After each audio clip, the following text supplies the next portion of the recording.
Welcome to No Broken Legs.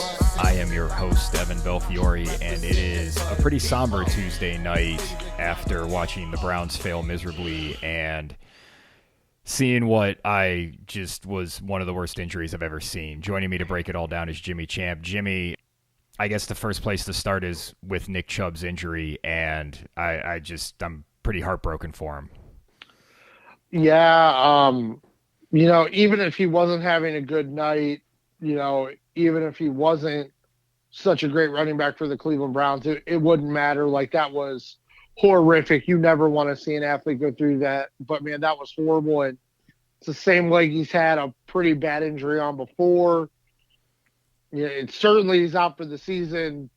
Hard to say what the long-term effects of that are. I mean, if anybody can come back from it, it's Batman. But, man, that was wild. I haven't seen a leg snap like that since Sid Vicious tried jumping off the second rope. Like, that was horrible. As far as football injuries go, it brought back horrors of Napoleon Kaufman and Dante Culpepper. Yeah. It was just awful. And it was just one of those plays. I know some people were asking if it was a dirty play by Minkah Fitzpatrick. He got injured on that play as well, but I didn't think it was a dirty hit. It just seemed like a hit in the course of the game. How did you see that? Yeah, I mean, I think it was just a horrible thing that happened. I think if Fitzpatrick had known, or I'm not sure if it was Fitzpatrick that was holding when Ogunjobi hit or the other way around, but I'm sure if one of them had known the other one was there, I would hope they wouldn't have made the dive. But, I mean, it's football. It's a violent, physical game. Things like this are going to happen. It just sucks that it happened to, one of the fan favorites around the league. Like, there's nothing but respect for Nick Chubb around the league. Everybody loves him. It was just horrible to see that happen to anybody. Like, I want to make that perfectly clear. Like, that was horrific, but it just sucked. Like, the season started off really well for him. He was running really well last night. It just sucks to happen. But I wouldn't say it was a dirty play. It just happened in the course of the play. It stinks. One guy was on one side, one guy was on the other. There was nowhere for his leg to go but the way it went. So I would not call it dirty, though. He started out 10 rushes, 64 yards. They do get a touchdown immediately after that. And then it looked like the wheels fell off the wagon. Jerome Ford had one nice run that led to a touchdown, and that was pretty much it, man. The city of Cleveland has hit the panic button on Deshaun Watson, Jimmy, and with good reason. He was awful. Yeah, I mean, and he continues to be awful.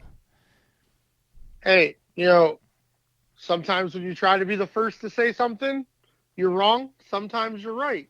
I think for any position in professional sports, being away from the game for almost 2 full seasons, it would be damn near impossible to come back at the same level you left. At quarterback, I think it truthfully is impossible. And even if he came back at the same level he was when he left, he's been surpassed by plenty of quarterbacks. But by every statistical measure, right now he is in a category with Zach Wilson. Like that. Yeah, he's among the worst quarterbacks in the league. That's the group of quarterbacks he is in. And I know, plenty of Browns fans have been telling me, he's going to knock the rust off. He needs more game time. He's going to be fine. I don't believe you. I never believed it. I don't believe it now.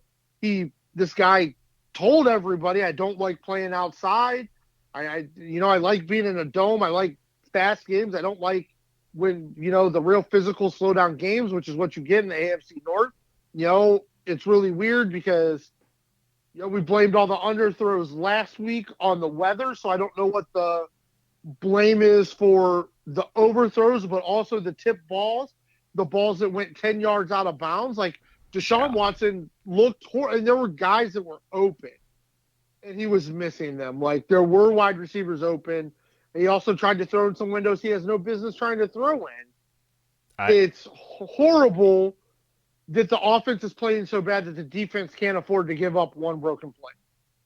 The defense was a bright spot. They played really well There was a lot of talk about Garrett not really being visible in this game. He was in there a couple of times, making some plays, forcing some throws, but he didn't really shine in this game, but he didn't really need to because the defense as a whole played so well.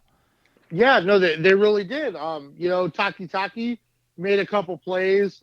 Za'Darius played really well. The defense, for the most part, looked good. But, once again, just like with Deshaun Watson, as we've said over and over again on this podcast, every time the Steelers, for the most part, moved the ball, had anything going offensively, it was attacking all three levels of the middle of the Browns defense, the one area where you can attack a really good defense. But defensively, you couldn't have asked for more in this spot. We know Pittsburgh is not a good offense. We can tell that. No. No. But the defense did everything they were supposed to do. They just needed the offense to put something together. And when you've got a quarterback with the capital and the investment you've made in Deshaun Watson, you would expect one of those drives in the second half to be better than they were. And that's the problem when you have a guy who's the cap hit that he is next year, and you've given up 3 first-round draft picks, a couple of who have already turned into possibly pretty spectacular players for other teams.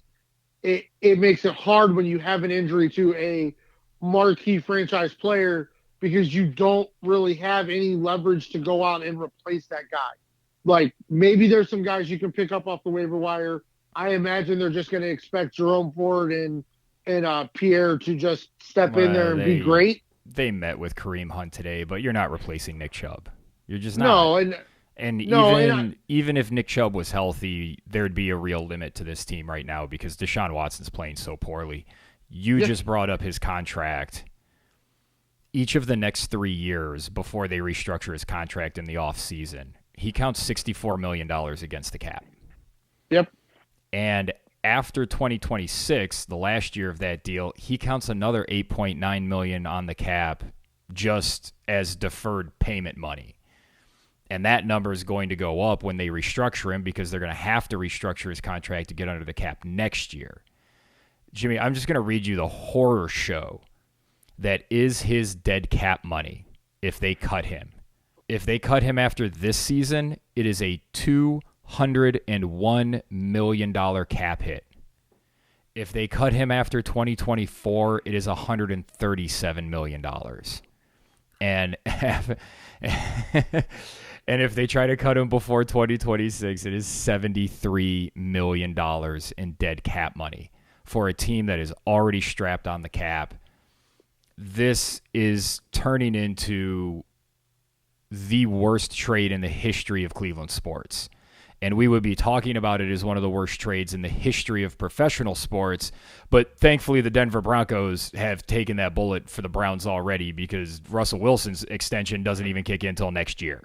So they've got a year plus of Wilson being shitty, and they're still going to have him for like 4 years after that or be paying him for that.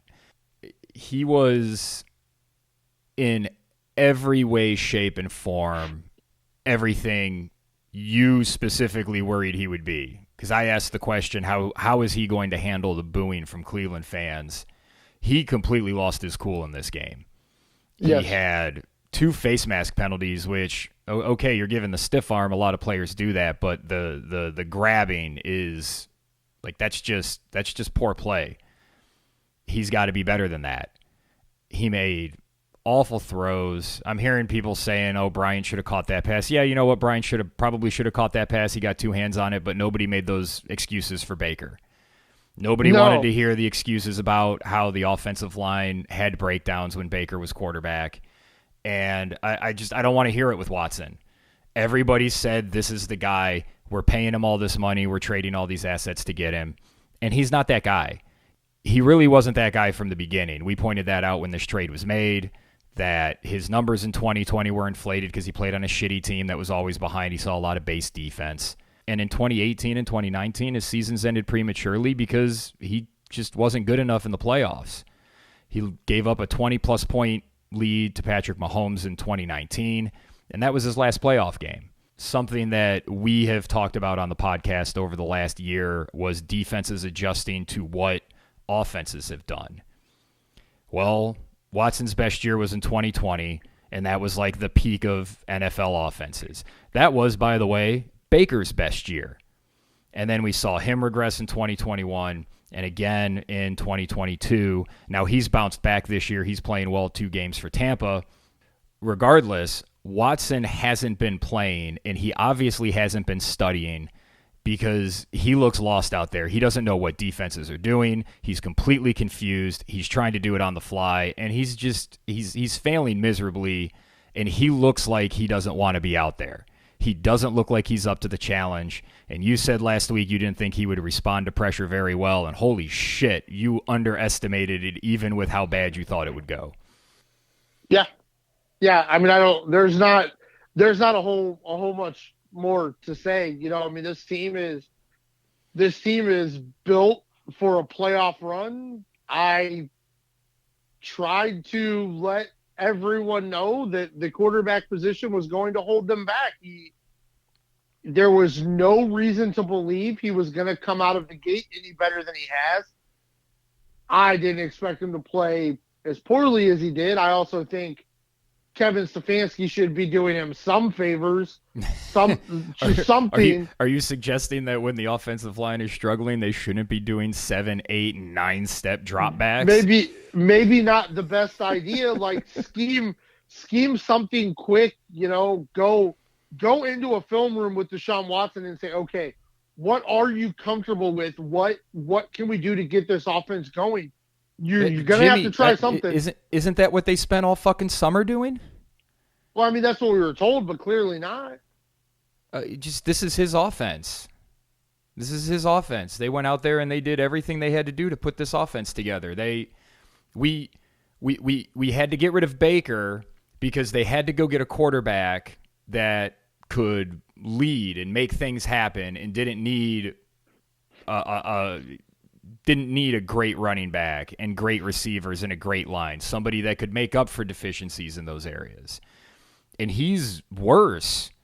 I mean, he's been worse. He's been playing like Baker played when Baker was hurt, except he's worse because he doesn't have any fire. I am fascinated by what's going to happen when he does his podcast this week. Like that is something I am truly fascinated, not really to see what he says, but how fans and how the media is going to react to that is going to be something, man. I mean, hopefully somebody tells him to not. Hopefully. Yeah, well, I mean, this team doesn't seem like that's their MO.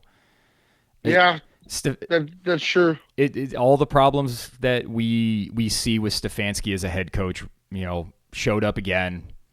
Just team being careless, not paying attention to the little things. You know, 2 plays are really indicative of it, and it's the 2 fumbles, not the fumble to return for a touchdown later in the game, which was just Watson not seeing the pressure and just carrying the ball like a loaf of bread. It was the first fumble that Watson had on the 4th down play. First off, that play call looked ridiculous. Pittsburgh looked like they knew they were going to try something there, like an option, and then they tried it, and they were all over it. He did almost get the first down, but in the last second, the ball gets knocked out, gets pushed back. You don't make the 4th down. You turn it over. And then you have the other fumble from Njoku. You get pinned back deep inside your 10. You get your way out to midfield. Then they had a penalty, and you know it's 3rd and 17 or whatever. You just run a simple play, get some yards, get the ball to midfield, and then Njoku fumbles it while he's going down, just like Watson did. And it's just not finishing the plays. And that is players losing concentration, and that generally is that's generally head coaching. I don't know what this team does because Jedrick Wills looks overmatched every week, at least on a half dozen to a dozen plays. And everybody's talking about how the Steelers have 2 great DEs, and I get it. Those guys are great, but Wills gets beat by guys that aren't that great all the time. So I don't know why that excuse matters. If you want to say that for our boy Big Thanos, this was his first game against a truly elite defensive end, and TJ Watt mostly beat him up, which is what you would expect for a player who was drafted in the 4th round and wasn't expected to really play this year. I thought there were times where he looked okay, but really everybody on that line got overmatched. I don't know what they do. Like, I honestly don't know what they do because they can't block for the quarterback they have, and the quarterback they have keeps running into sacks and holding the ball too long and just throwing the ball late and off target. Like, it's just a comedy of errors on the offensive side of the board, and that's Stefanski's bread and butter, supposedly. Yeah, but I mean, it goes back to, really the last 2 to 3 seasons where, PFF, everybody that analyzes offensive lines, grades this Browns offensive line as one of the best in the league. But with our eyes, they're only the best in the league when they're running. They are not a great pass blocking offensive line. But I think, I know this is going to sound wild, but I think next week, I think you have to go spread offense.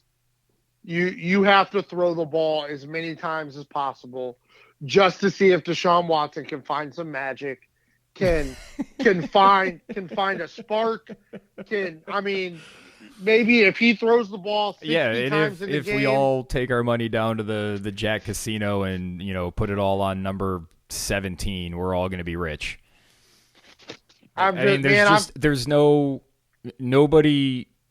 Everybody seems to be coming to the realization that Russell Wilson just isn't that guy anymore. And I think we need to start getting to the point where we start thinking of Deshaun Watson as a different player than what everybody thinks he is, because it's not even that he's not elite. Like, we can't even begin to have that conversation until he looks like he belongs on an NFL field. Yeah, I agree. This is where we were when it happened. This is where we've been. We never supported the decision for the off the field stuff and the financial end of it and the 3 first-round draft picks. It was all insane. All of it was crazy. There were so many. Felt like if you had to get rid of Baker, there were other decisions to be made. Like, it didn't have to be what you did for this situation to be in right now. It just reeked of Jimmy Haslam butting his nose into the organization like he did with the Johnny Manziel pick. Yeah, it just... Because, that's what had to happen. They went home. He wasn't going to pick them. Their offer wasn't the best, and they went home. Yeah. And then, that's how this works. Jimmy Haslam said, it's okay, guarantee it. Or something like that happened. Yeah. Andrew Berry did not all of a sudden make the decision that we're going to offer the first fully guaranteed contract on his own. That was a decision that was, at the very least, if it didn't come from Jimmy Haslam, it was okayed by Jimmy Haslam. Yeah, and it just, but I still do think, I think it all does, to a point, stem from Stefanski. We go back to the start of 2 years ago, and there was so much of the way we talked about it was I know what you know, what I know, what you know, what I know, so I'm gonna do this weird shit because you don't think I'm going to. You've been game planning for Nick Chubb, so I'm gonna go 5 wide shotgun to start the game, things like that, and then we see him whatever the talent is that Deshaun Watson has. Kevin Stefanski has yet to figure out how the hell to use it. I don't understand. Terry Pluto made a really good point in his article. Why the first play from scrimmage goes to why Harrison Bryant? The guy barely played. He's been coming off an injury. Why does this team only seem to get the ball to Njoku on 1 or 2 screens a game? Isn't he one of the highest paid tight ends in football? Don't they love his talent? Don't they love what he brings to the field? None of this makes any sense, Jimmy. It's the same shit we've been seeing for a couple, 2 years now with Kevin Stefanski, where we're just what the fuck are you doing, dude? I do, dude. I think it goes back to that same thing where it's no way are they going to expect me to design a pass to Harrison Bryant on the first play of the game. We can bust something open right away. But they weren't going to bust anything open because even if Harrison Bryant catches that ball, and even if the throw's on target, it's a 5 to 7 yard gain. There were defenders all around him. I agree, brother. I'm just trying to answer your question. I'm not. I guess I'm more asking. I'm more shouting at clouds here, just because it doesn't make any sense. It doesn't. And I mean, Now, Stefanski's going to be on his way out, it looks like. I mean, even if they manage to keep the ship even, I mean, without Nick Chubb, man, I like kind of what I saw from Jerome Ford. Obviously, he had that big run, but I think that big run showed the difference between Nick Chubb and everybody else. If that would have been Nick Chubb making that run, he would have been in the end zone 2 seconds sooner. Yeah. Like, nobody would have been near him. He would have just been gone, and everybody would have said, holy shit. Yeah, I don't know. I mean, I think the offense in this first game without Nick Chubb, it's gonna be weird. It's gonna be choppy, but I would try to get just the most basic, easy passes possible. Well, but he can't complete the easy passes. He can't complete any passes. It seems like the only passes he can complete are those back shoulder throws down the sideline where Amari Cooper makes a great catch. That's the only time he looks like he is a starting NFL quarterback.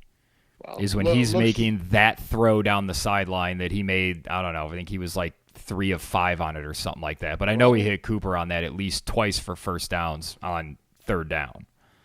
Looks like Stefanski's going to have to dial up 40 of them some bitches. Mike Florio was sort of on the rampage.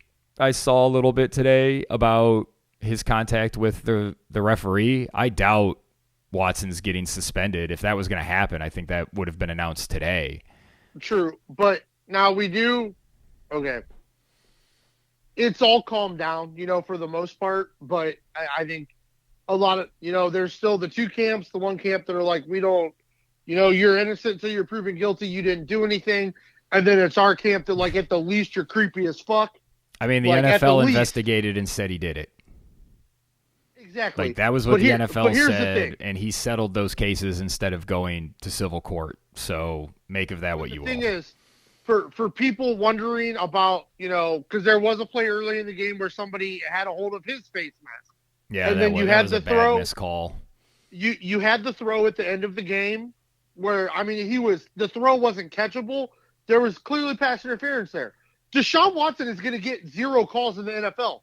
0. None. Yeah. Well, that pass interference that everybody's calling for, you just said it. That ball's not catchable.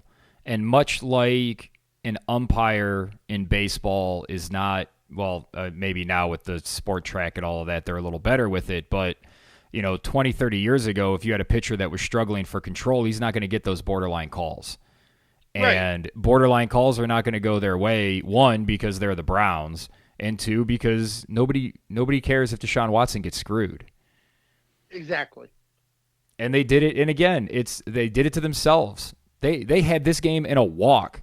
I thought they would win this game by more than a touchdown.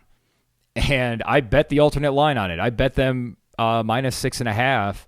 And before Chubb got hurt, I was ready to cash that in because they were riding Chubb as much as they could to keep the offense moving because Watson he can't. I don't know what they're going to do, Jimmy, because if Watson still looks like this in 4 weeks, like I don't know, like are they just going to keep running him out there? Evan, what else can they do? Buddy, you gave us the numbers a few minutes ago. Yeah, they're going to keep running Deshaun Watson out there.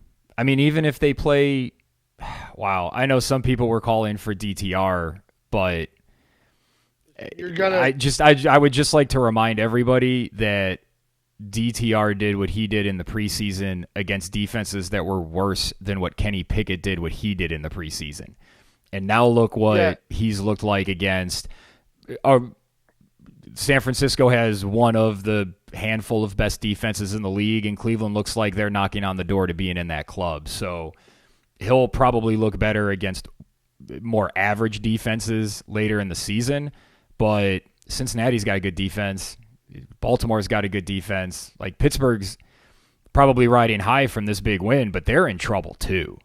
Like they're just not good. They can't move the ball consistently, and it's interesting to see Pittsburgh and Cleveland after this game. Like these two teams look really similar, where they're going to have to ride their defense because their quarterbacks just can't get it done. Yep. But the thing is, we haven't always been the wonderful, evolved adults we are now, earlier in our lives. Yeah, we've gone this whole podcast without really yelling. We made some bad financial decisions in our lives. Sometimes you just got to live with them, and that's where the Browns are. There's nothing to be done. Like that's the thing. There's nothing to be done. You're not going to bench Deshaun Watson. You're damn sure not going to be able to trade him. You're not going to cut him. This is where we are. This is what the Browns are stuck with.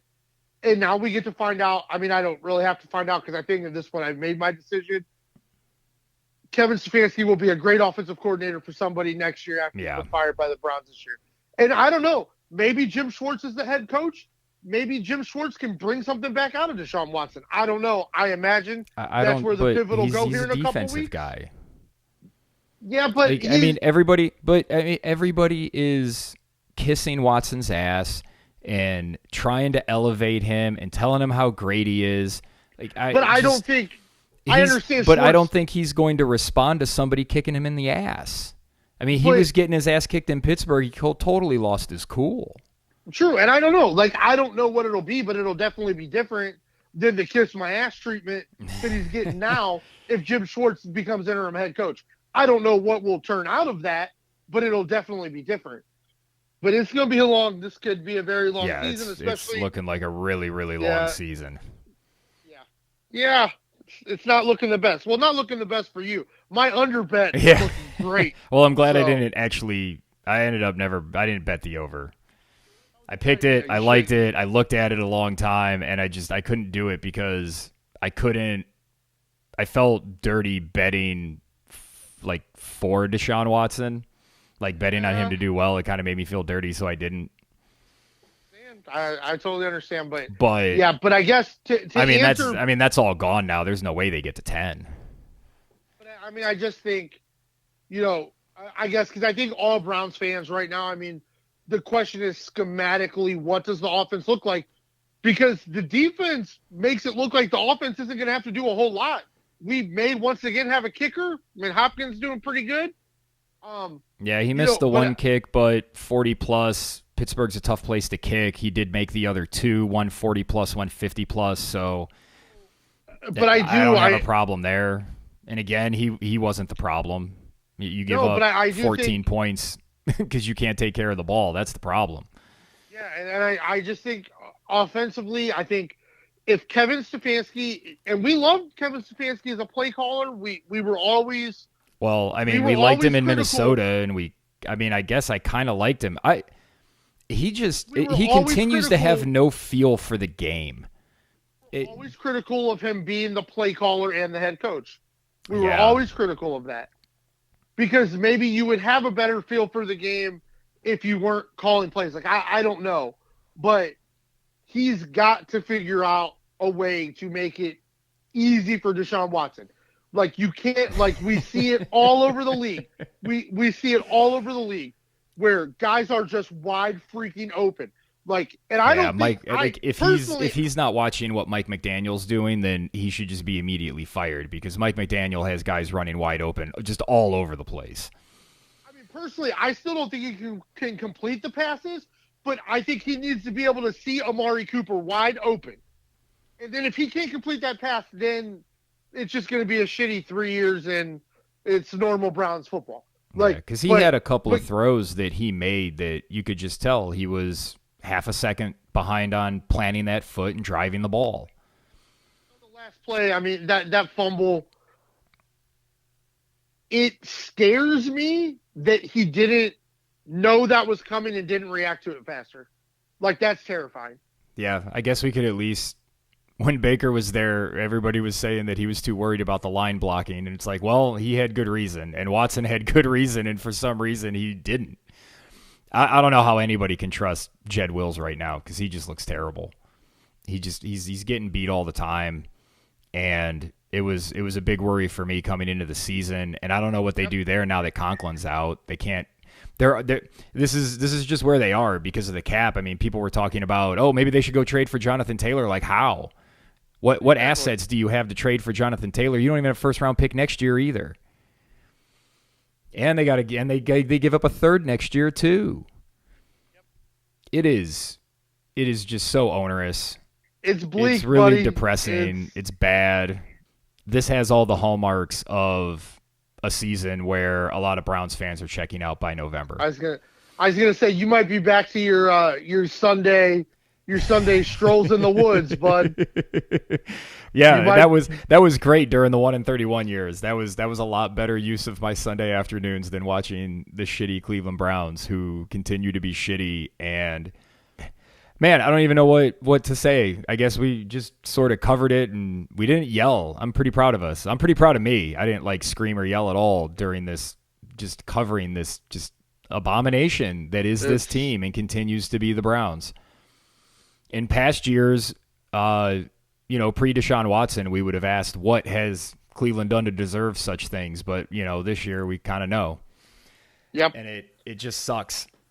It sucks for the fan base to continually have to put up with this shit. Maybe they put something together against Tennessee. Tennessee's not very good either. There's a lot of just meh teams. There's a lot of teams out there that seem to really not have anything at the quarterback position, and the Browns are one of those teams right now. So maybe they can do something. Maybe Ryan Tannehill throws up all over himself again. He's definitely able to do that. If you don't beat Tennessee, now you're playing Baltimore, and then you go into the break and you come back and play San Francisco. If you don't get a win here and go to 2-1, 1-5 is on the board. Like, you're probably not beating Baltimore, I can't see how they beat San Francisco. I think when they lose to Tennessee, Stefanski gets fired. I don't think he deserves to be fired. I don't think it's his fault. But I think when you lose to Tennessee, he gets fired. That's what I think. Wow, that's soon. I think they're going to give him at least half the season because of the Chubb injury. Right now, that sort of gives him an out. But I can't imagine Jimmy Haslam's just going to sit on his hands all season watching Deshaun Watson be bad. Like, that's no, you didn't go out. Yeah, you didn't go out and seek out and pay Bubba Ventrone and Jim Schwartz to watch Kevin Stefanski struggle. Like, that's not why you did it. I mean, I have my criticisms of Stefanski, but if this is the Deshaun Watson they have, it doesn't matter who the head coach is. Just like in Denver, agree. It doesn't matter who the head coach is. Like, Russell Wilson's not good. And Deshaun Watson's not good. I fully agree with you. It's just what's going to happen. That's true. I mean, Stefanski's. I don't know, man. I would be hard pressed to believe that Haslam would stick with Stefanski through a whole season if they're struggling like we expect them to. I agree with you. If they lose to Tennessee, they're going to lose the next two games as well. Yeah, they're not beating Baltimore. They're not beating San Francisco. They still got some other tough games on the schedule. It could get ugly fast. And it sucks. It sucks. This team continues to break our hearts, Jimmy. And we're all dumb for continuing to watch it, I guess. It's just, we're just not that far removed from just tackle Chad Henne. And that's crazy. That's what's crazy. Just tackle Chad Henne and you go play in the AFC Championship game. Like, it's mind blowing to me that we blew it up for I don't know why. Here's something that's kind of ironic. Whatever, I just don't get it. I was thinking about this. So the Browns didn't pay Baker, and that was from the moment they win the playoff game in Pittsburgh, which is their only win in Pittsburgh in decades. And they go to Kansas City. They lose to Chad Henne. They don't give Baker the extension. They wouldn't go. I don't even think they would go 30. I still want to know what the number is because I think they lowballed him. I bet you they were going to give him a 4-year deal with maybe $95 million or something like that, or $100 million, not even close to 30, 25. And it sort of looks like it was the right move, although if Baker has a good year this year, I know there's going to be a lot of second guessing about what could have been if they had extended him and treated his injury differently than they did. All the other teams that did sign their quarterback to an extension, like the Kyler Murray extension is a disaster. The Daniel Jones extension is, I know, he was great against Arizona for a half yesterday or 2 days ago. So, but I mean, that's going to be a disaster. Who is the other one? Oh, I don't think the other one matters. I think you hit the two main ones. Yeah, and those teams would have been better off ditching their quarterbacks, and they didn't. But all three of these teams are sort of in the same boat regardless. They're just they seem to be floundering and looking for answers. But of those three teams, Arizona seems to be in the best place quarterback-wise because they're probably going to get Caleb Williams. It just seems weird. That's probably a decent place to wrap up. Jimmy, thanks for just talking this through and letting us, just working through this because it was a tough watch last night. Yeah, it was just both sides, both offenses just looked so bad and both defenses looked so good. And players on, like when the Browns have a game where Taki and Grant Delpit both make huge plays, like I get super excited because I'm like, yes, those guys, do that more. So the defense is still really good. And if Stefanski can figure out any way to piece together an offense, I think they can still be somewhat competitive. I just don't know how you do it without Nick Chubb. I just don't know. We'll miss you, Batman. We'll miss you, hopefully, regardless of football career-wise, hopefully this injury doesn't, derail your long-term life because that looked horrific. And hopefully you come back healthy just as a human being. And if you get to be if we get to see you in a Browns football jersey again, awesome. But hopefully just your recovery goes great. Yeah, it would be great to see him in a Browns uniform again. And it's going to be a while because he's going to have surgery there. I'm speculating here, but it looked like he destroyed his entire knee. Every ligament is probably completely damaged, cartilage damaged. It's just bad. Yeah.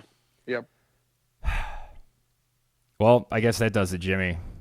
Yeah, that does it. Yeah, early lines for Thursday night. Just bet San Francisco. You'll be fine. Yeah, bet a lot of San Francisco. I had a no-sweat bet from last night that I cashed in and already put in something on San Francisco just dominating that game. Yeah. Daniel Jones is not going to have a fun night. No. All right, well, thank you for joining me, Jimmy.